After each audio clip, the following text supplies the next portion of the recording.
So I've been on this journey for about a week just to find out what it means to become a better drummer, especially when you don't know what to practice, you're kind of stuck, you feel unmotivated. I've totally been there. This past couple days has been pretty interesting. I was actually out of town in California, so I did not have my drum kit. And at first I was like, should I do a vlog? But I'm like, no, this is real life, like people travel. So one of the goals that I had for this journey was to make sure I'm increasing my hand and foot speed. This episode you'll find me figuring out what my current speed is and kind of what I want to be at, and then also traveling while you're trying to practice and you're trying to improve your drumming. So enjoy! Okay, so I'm gonna figure out my current hand and foot speed. Some people, you might be able to see me, some people might want to do it differently, left versus right, and get different speeds. I think good things come in a pair. I've done that in the past and I've been tempted to just focus on my left hand. I'm actually left-handed, and then my right drag, so I'm gonna unify them together.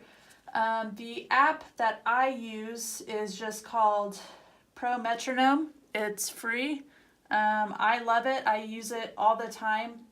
I'm gonna start off at 120 and see how that feels like. Here are the quarter notes. I'm actually gonna play 16th notes.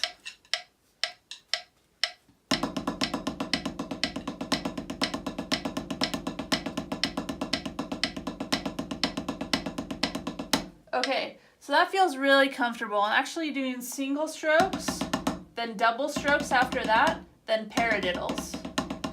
I feel if I can get comfortable with those, then I'm good to go at that tempo. It's when those things start to get a little dicey or squirrely that I should slow down. So let's bump it up. That felt really comfortable, so I'm going to bump it up to 140.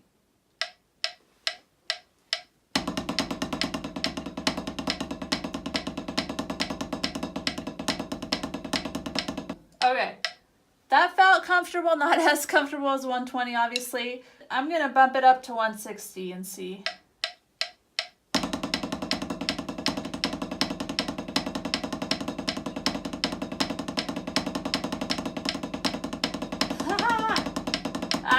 Okay. So that's where it started to get a little dicey for me, especially the paradiddles. My current hand speed is 160 when I'm hitting 16th notes. I'm going to do the exact same thing for the feet. I have my little practice pedal. P.S. My pedals are really squeaky because this was my first double bass pedal, so it's probably 15 years old. But Pearl coming through, they still work. All right, I'm going to bump it down to 100 because it's your feet. So I'm going to try that.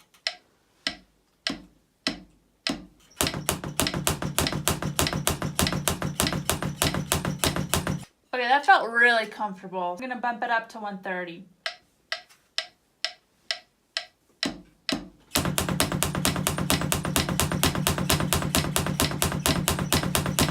All right, 130 it is. So my hands are at 160, my feet are at 130. I'm going to try to improve from there. So here's my chicken scratch, literally on a simple piece of paper, and it just has the days of the week, my different goals, and then a way for me to track it. So as I said, foot speed right now is at 130, hand speed is at 160.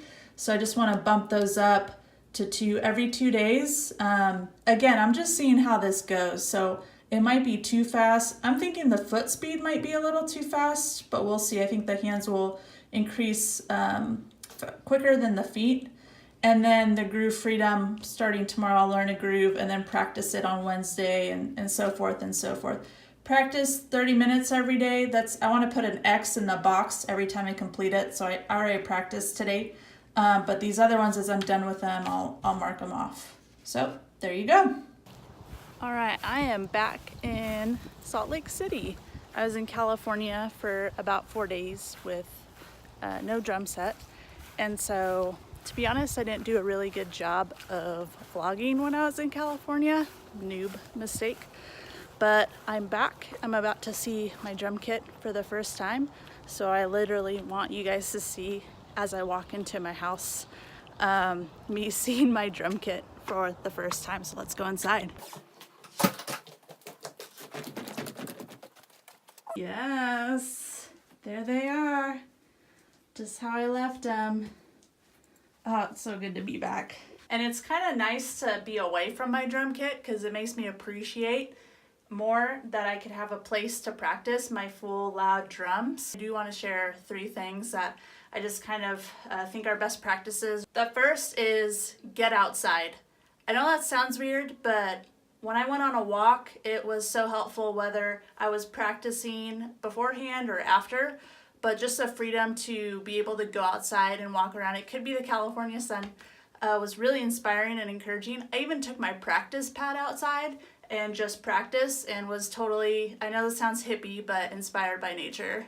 The second thing is I didn't limit my practice to just my hands. I included my feet as well.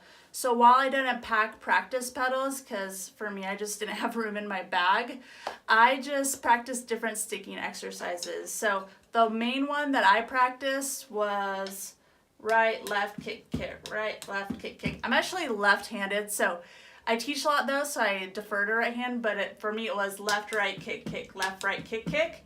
And then I would switch it left, right, kick, kick with my other foot just to practice both feet, all to a metronome. And the last thing I did was that I focused on a rudiment that I don't really practice that much.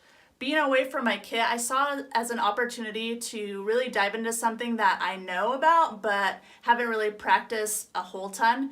And so I chose the 9-stroke roll to practice while I was out there. It's just one rudiment. It was super simple, but honestly, I think it really increased just my fluency of using that rudiment, not only on the practice pad, but also in drum beats. One of my favorite things to practice right now, what I'm practicing today, is the 9-stroke roll. Okay, starts with your right hand. 1, 2, 3, 4, 5, 6, 7, 8, 9, or right, left, left, right, right, left, left, right, left. Here's a song I like to play it into.